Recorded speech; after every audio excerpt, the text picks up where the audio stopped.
ભરૂચના આમોદમાં ગૌચર જમીન મુદ્દે આવેદનપત્ર આપવામાં આવ્યું છે. ગૌચર જમીનમાં રોડ બનાવતા લોકોનો વિરોધ જોવા મળ્યો.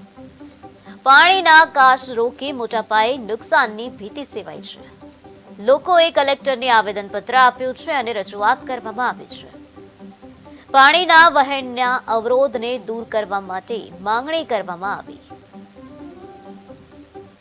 કામજનો ભેગા થયા છે અને આ જે વાંધા કોટરની જગ્યા છે એમાં કાંસ આ જે જમીન માલિક છે એમને વાંધા કોટરની જમીનની અંદર કાંસ બનાવી દીધેલો છે.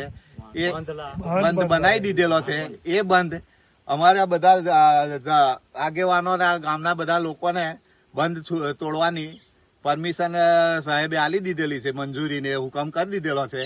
એનું કામ અમારે ચાલુ કરવાનું છે. નાયરનું જે પ્રકરણ ચાલે છે એમાં જે ખોટા ન્યૂઝ ફેક ન્યૂઝ જે ચલાવેલા છે એ પત્રકારો સામે એ લોકો ચેનલ રજિસ્ટર છે કે એમની પાસે લાયસન્સ છે કે એના વિરુદ્ધ ફરિયાદ કરવામાં આવતા છે અને આવેદન આપેલું છે.